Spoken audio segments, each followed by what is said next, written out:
আসসালামু আলাইকুম, welcome back to my channel. আশা করি বন্ধুরা তোমরা সবাই ভালো আছো। আজকে আমি তোমাদের তৈরি করে দেখাবো চাপ মশলা। এর জন্য আমি নিয়ে নিয়েছি 4টা লবঙ্গ, একটি জয়ত্রী, একটি জয়ফল, একটি তেজপাতা, 1 চা চামচ জিরা, 1 চা চামচ শাহি জিরা, হাফ চা চামচ গোলমরিচ, একটা বড় কালো এলাচ এবং 6টি সাদা এলাচ, 2 টুকরা দারচিনি এবং 2টা শুকনো মরিচ। এবার আমি জয়ফল, কালো এলাচ এবং সাদা এলাচগুলোকে একটু থেতো করে নিব। যেহেতু ওগুলো একটু বড়, যাতে আমার ভাজতে সুবিধা হয়, এই জন্য একটু আমি থেতো করে নিয়েছি এবং হালকা আছে এটাকে নেড়ে চেড়ে একটু ভেজে নিব। কালারটা যেন চেঞ্জ না হয় এরকম ভাজতে হবে। আমার ভাজা হয়ে গেছে, এবার আমি ব্লেন্ড করে নিব।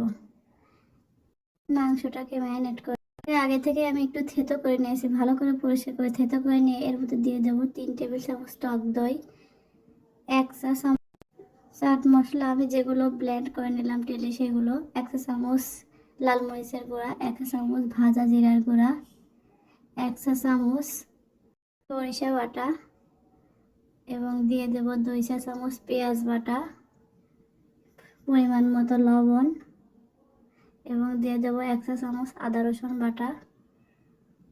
এবার আমি 2 টেবিল চামচ সরিষার তেল দিয়ে এটাকে একটু ম্যারিনেট করে নিব এবং 1.5 ঘন্টা বা 1.5 ঘন্টার জন্য আমি ম্যারিনেট করে রেখে ঢেকে দিছি।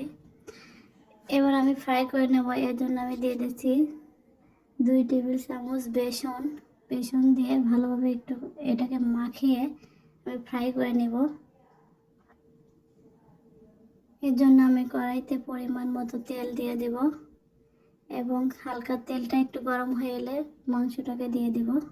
মাংসটাকে একটু থেতো করে নিয়েছিলাম, আর যেহেতু এটা চাপ মশলা, এটা মশলাটা একটু বেশি। চুলার আঁচটা একটু লোতে দিয়ে আস্তে আস্তে নেড়ে চেড়ে ভেজে নেব এটাকে।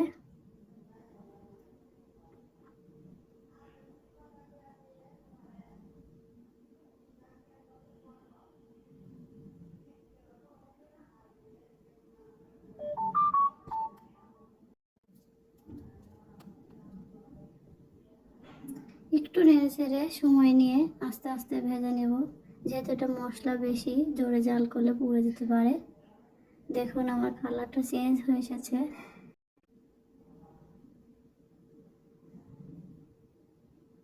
মশলাটা হয়ে এসেছে, এবার আমি মশলাটাকে উঠিয়ে নিব।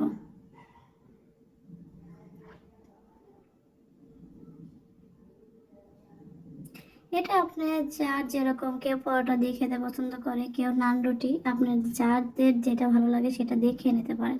আল্লাহ হাফেজ।